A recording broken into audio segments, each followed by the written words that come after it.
La sala vuelve a estar abarrotada. Bueno, el siguiente de los ponentes, Daniel Lacalle, autor, entre otros libros, de La madre de todas las batallas, Viaje a la libertad, Nosotros los mercados. El último ha sido La pizarra de Daniel Lacalle, pero ha habido otros muchos más. Es gestor de uno de los principales hedge funds de la City, número 1 en Excel Oil Gas 2011. Actualmente está al frente de Treski Gestión y colabora habitualmente en distintos medios nacionales e internacionales de comunicación. Cuenta, entre ellos, la CNBC, ¿verdad? Sí. Daniel Lacalle cuenta con más de 20 años de experiencia en el sector financiero. Su carrera en gestión de carteras e inversión comenzó en Estados Unidos, se ha desarrollado también en Londres y ahora tenemos la oportunidad de tenerla aquí en España. Ha sido votado durante 5 años consecutivos en el top 3 de entre los 3 mejores gestores de Excel Survey en las categorías Estrategia General, Petroleras y Eléctricas. Además, como decía, es colaborador habitual en numerosos medios de comunicación españoles e internacionales, entre ellos la CNBC, también en Radio Intereconomía, ¿verdad? Bueno, en su ponencia de hoy, exponencializada por FX for a Living, nos va a hablar de el mundo, de la macro a nivel mundial y esos elementos de incertidumbre que tenemos en el corto o medio plazo. Uno de ellos el Brexit, 23 de junio, pero hay mucho más. Daniel, todo tuyo, cuando quieras. Gracias.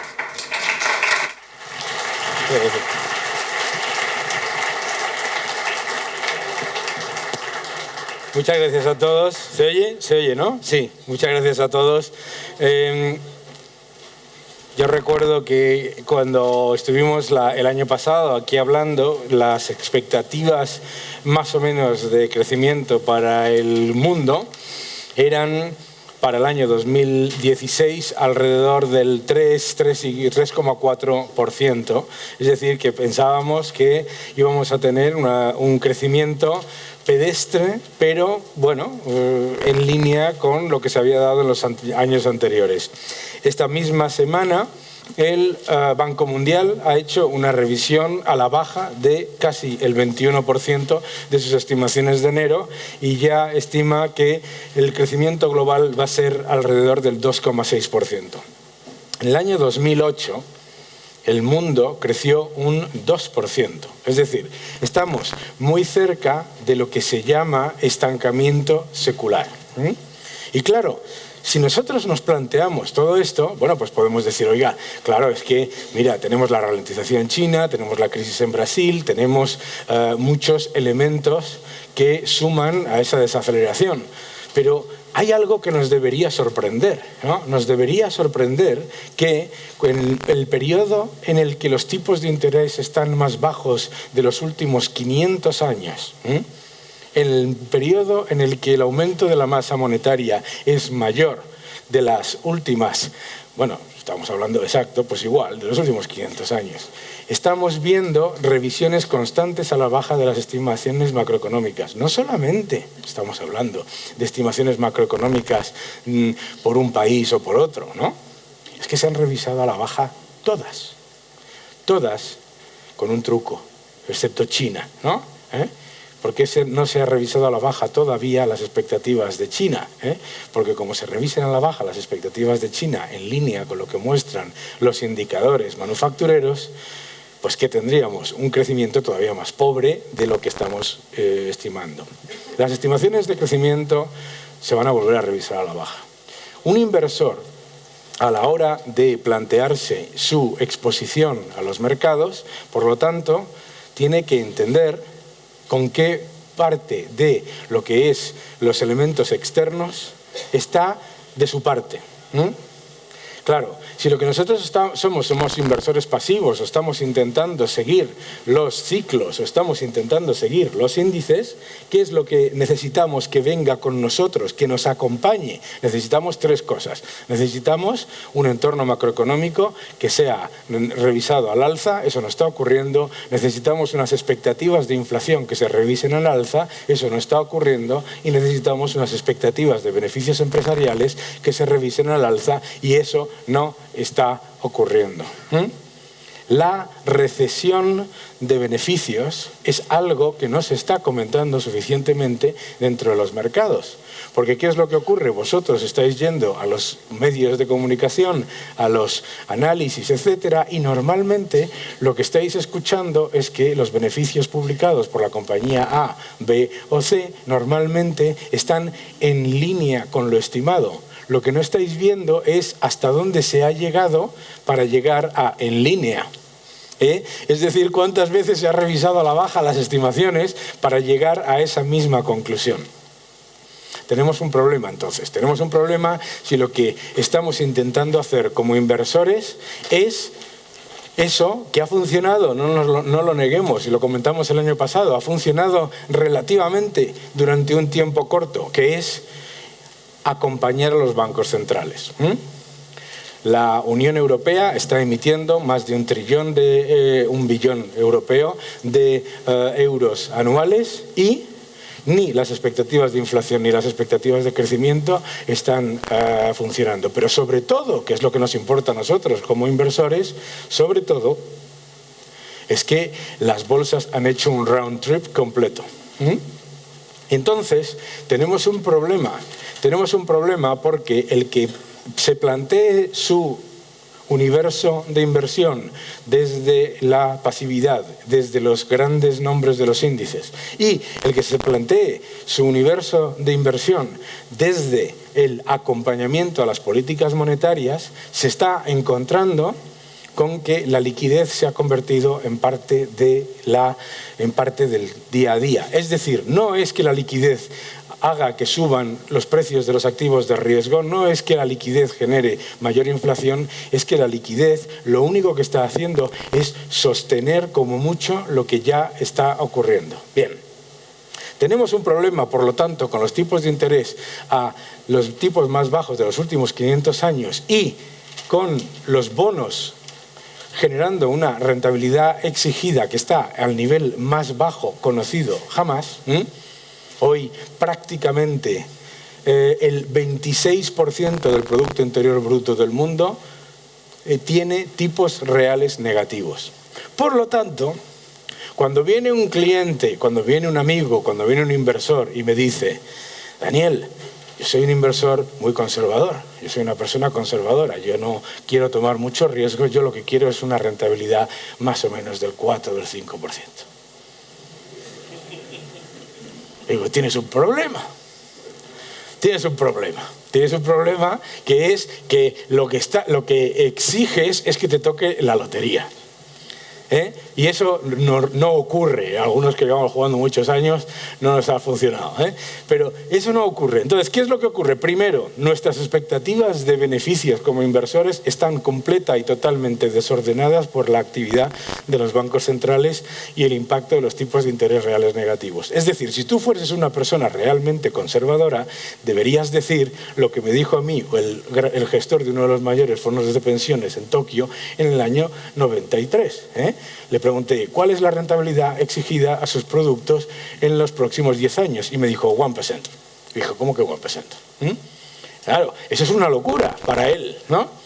Y tenemos que empezar a pensar de esa manera. Segundo, mucho más importante, todo este entorno de represión financiera, bajar tipos de interés, intentar devaluar e inundar el mercado de liquidez, todo este entorno de represión financiera, lo que está haciendo es dos cosas. Primero, los ciclos económicos son mucho más cortos. Muy importante que lo entendáis. ¿Por qué? Porque nosotros tendemos a engañarnos, autoengañarnos muchas veces, todos los inversores, con la famosa frase: yo es que invierto a largo plazo. Mucho cuidado. Todos conocéis que algunos de los principales activos valores en los que el ahorrador español invierte como inversor minoritario llevan 15, 19 años sin generar rentabilidad total para el accionista, incluyendo dividendos. Segundo, esos mismos ciclos no nos pueden servir como engaño. Es decir, no podemos estar revisando a la baja las estimaciones de crecimiento, revisando a la baja las estimaciones de inflación y revisando a la baja las estimaciones de beneficios y esperar que la el comportamiento de los valores o de los activos de riesgo se vaya a perpetuar hasta que a nosotros nos genere un beneficio. Porque claro, tenemos que, todo el que piensa desde el punto de vista de largo plazo tiene que entender que si ha sufrido una pérdida del 20-25%, necesita una subida del 40-50% para quedarse a cero. Y eso se llama coste de oportunidad. Entonces, ¿qué es lo que necesitamos? Número uno, como inversores en este entorno. Número uno, yo se lo digo a todo el mundo, mi ocupación número uno como gestor es dos cosas. Uno, evitar la magia. Dos, evitar las trampas de valor. La magia no existe, ¿vale? La magia no existe. Una compañía en la que las estimaciones de beneficios caen un 20%, cuya capacidad de pagar el dividendo cae un 50%, es un riesgo mayor que la oportunidad de rentabilidad. Segundo, las trampas de valor. Las trampas de valor son el mayor riesgo que cualquier inversor se encuentra ahora mismo. ¿Por qué? Porque consumen capital, pero sobre todo consumen muchas neuronas. ¿Por qué narices no sube esto todo el día? Porra, esta cosa que me compré, este horror, no sube nunca porque lo merece, porque es ópticamente barato, porque nos estamos llenando el mercado de compañías, de valores en los que los múltiplos son ópticamente baratos porque destruyen valor vía inversión, porque destruyen valor vía incumplimiento de sus propios objetivos y porque destruyen valor vía pagar dividendos con acciones, que es lo mismo que invitarte a cenar con tu propia cartera, B, endeudándose, que es lo mismo que agrandar el agujero. Entonces, cuando miramos el entorno general, debemos ser extremadamente cautelosos. Eso no significa que no haya oportunidades. Pero fijaos que se está generando una situación en la que nuestra tolerancia a la volatilidad es inexistente y a la vez nuestra fe en las cifras nominales aumenta. ¿Qué significa esto? Es decir, cuando a mí me llaman Susana o alguno o un medio de comunicación y me dice: ¿puede entrar en la radio o en la televisión a explicar el desplome de las bolsas? Digo, ¿el desplome de las bolsas? ¿Qué ha pasado? Que ha bajado un 2%, que ha bajado un 2% el desplome. ¿Cómo el desplome? La tolerancia a la volatilidad es bajísima. Nuestra capacidad de tolerar en un entorno como este que un activo de riesgo baje un 10, un 12% es inexistente y por lo tanto nuestra capacidad de recuperarnos se reduce.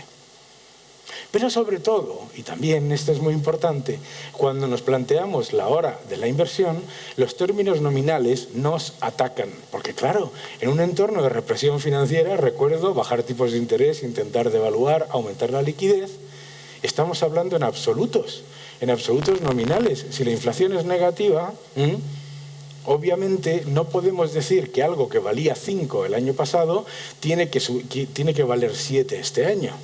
¿Estamos de acuerdo, no?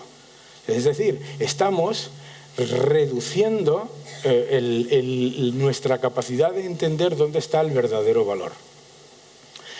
Si yo me planteo en qué nos podemos equivocar, yo creo que por lo menos lo que tenemos que tener es una cosa que para mí es esencial, que es honestidad intelectual. Si en los últimos 5 años los beneficios del Eurostoxx no se han movido y el año que viene el consenso espera que los beneficios del Eurostoxx suban un 17%, como mínimo tendré que tener cautela, como mínimo.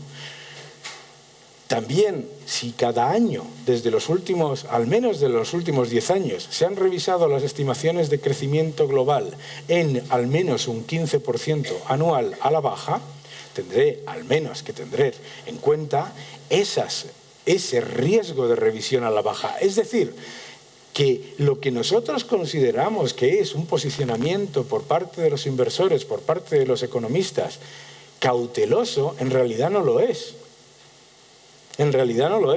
Porque si fuese cauteloso, las estimaciones de crecimiento estarían revisándose o al alza o serían flat. Pero no está ocurriendo así. Entonces, tenemos que valorar nuestra capacidad de entender dónde está el verdadero valor. ¿Por qué? Porque, repito, nuestra tolerancia a la volatilidad es muy baja. Y como además no somos Warren Buffett y no nos entra un flujo de capital todo el tiempo, nuestro capital es finito. Como nuestro capital es finito, la proporción que pongamos en nuestra cartera de trampas de valor, la proporción que pongamos en nuestra cartera de trampas de valor o de activos de alta volatilidad nos va a comer, primero, nuestra moral, segundo, nuestra capacidad de reaccionar.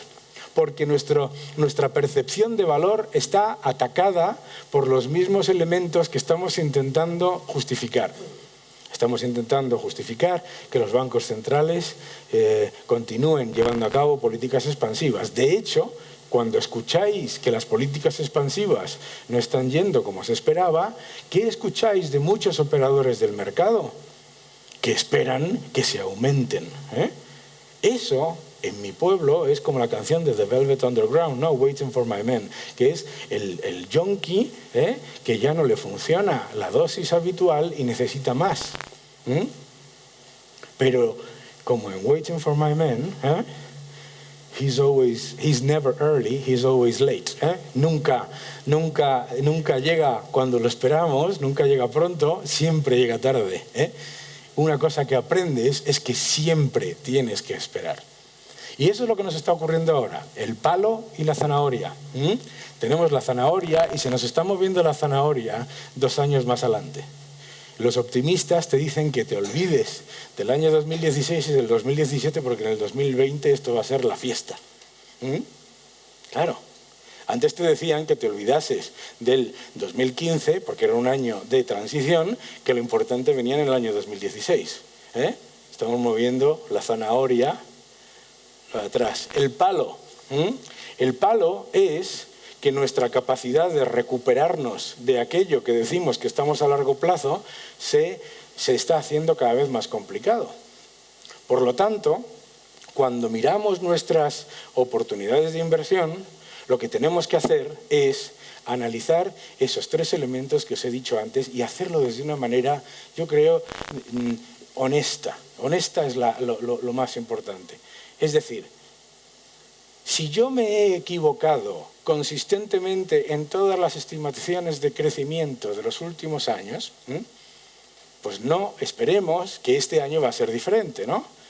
Os recomiendo a todos el famoso libro de Carmen Reinhardt y de Ken Rogoff, This Time is Different, esta vez es diferente, creo que está traducido en español, ¿no? Porque es la gran falacia en la que caemos todos los años, ¿no? La otra gran falacia es: los fundamentales no han cambiado. Los fundamentales están cambiando todos los días. Todos los días.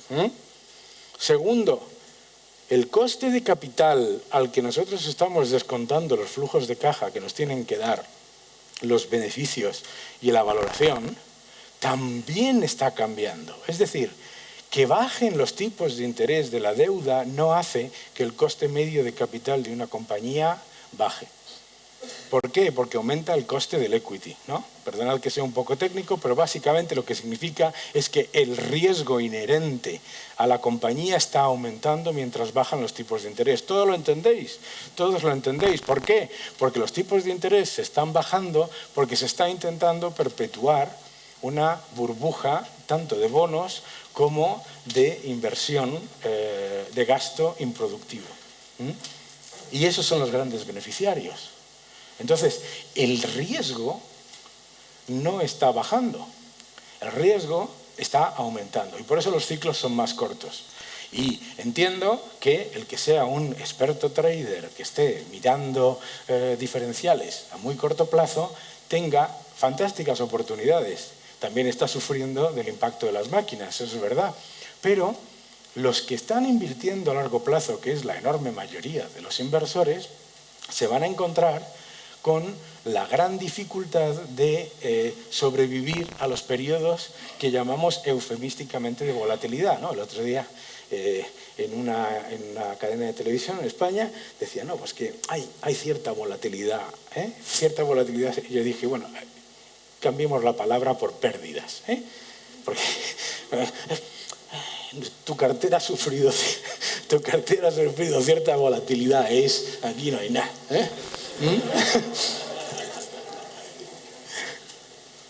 Entonces, al fin y al cabo, evitar las trampas de valor nos va a dar mucha tranquilidad. Nos va a dar mucha tranquilidad. ¿Por qué? Porque nos va a quitar esa tensión que genera el hecho de que a lo mejor los índices se muevan, ¿vale? Pero nuestra cartera no se mueva con ellos. Las trampas de valor, además, tienen otra ventaja, que es que suelen estar entre los grandes multimegavalores de los índices. Y entonces, como nuestra capacidad de tener información adicional o diferente a la del consenso es, seamos honestos, inexistente, pues salirse de ese entorno te quita mucha ansiedad. Segundo, olvidaos de las cifras nominales. Antes he tenido la suerte de que alguien me ha hecho una entrevista y me hablaba de si las materias primas iban a subir a X dólares o bajar a X dólares. Yo digo, yo qué sé, depende de cuál sea la inflación, de cuál sea el tipo de cambio del dólar.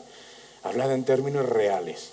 Siempre pensad en términos reales.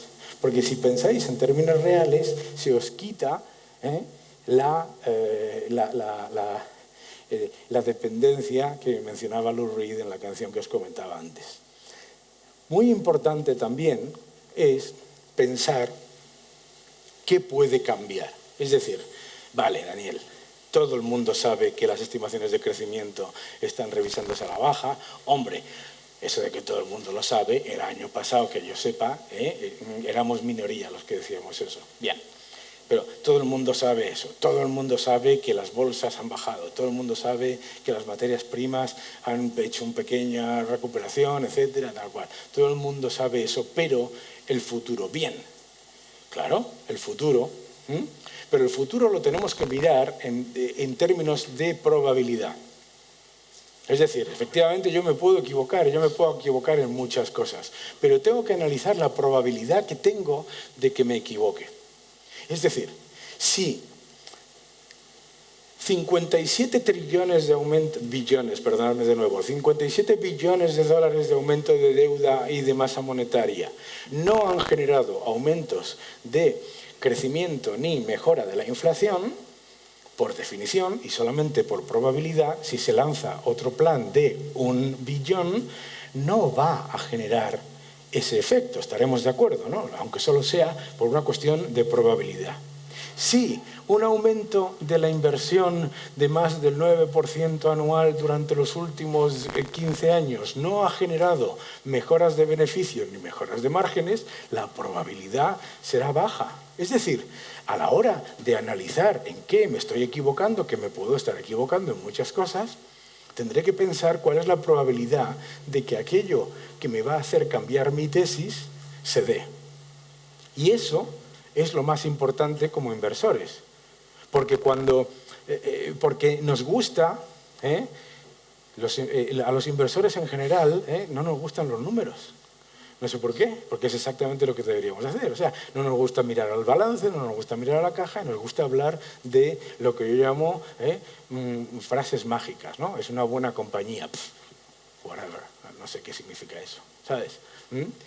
Mirad en qué están empeorando o mejorando las cosas, porque también hay sitios y hay lugares y hay sectores donde las cosas están mejorando. Muy importante esta última parte que os voy a comentar.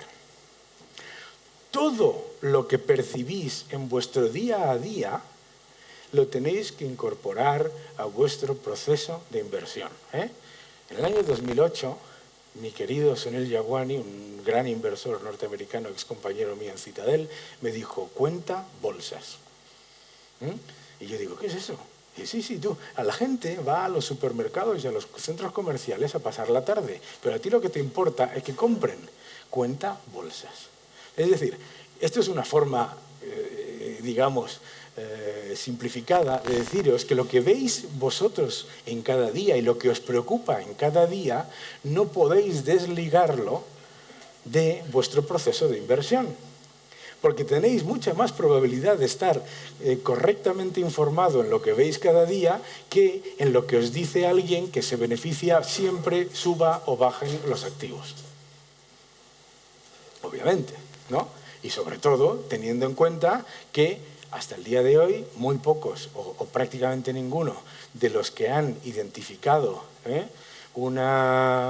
incorrectamente el potencial de valor en un activo y se ha desplomado, ha sido despedido. Sin embargo, por el lado contrario sí ha ocurrido. Es decir, los que se han encontrado ante una quiebra o un problema y lo han identificado, sí han podido sufrir el efecto de comentarlo. Entonces, sed muy, muy cautelosos, pero sobre todo, no cautelosos desde el punto de vista, ¡ala!, todo lo que dicen, entonces hay que poner el dinero debajo del colchón. Porque ¿cuál es el problema de poner el dinero debajo del colchón? Muy sencillo. Represión financiera. Que es que hay una política activa de que tu dinero valga menos.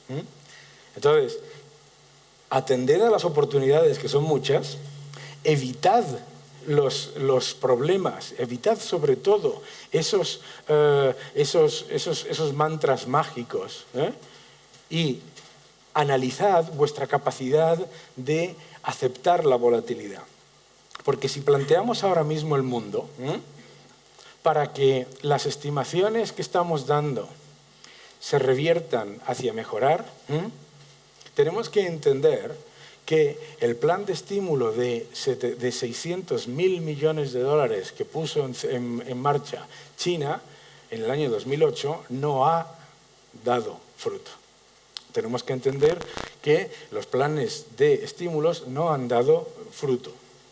Entonces tenemos que entender que seguir a la política monetaria, si la política monetaria no tiene un efecto sobre la economía real, es más una trampa que una oportunidad. Por definición, ¿no? Yo terminaré con una frase que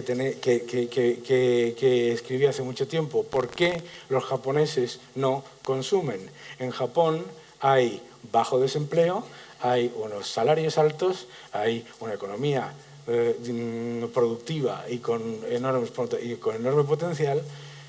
Sin embargo, los japoneses no consumen. ¿Por qué no consumen los japoneses? Son malos, están en contra de su propio gobierno, odian a Stiglitz, odian a Krugman.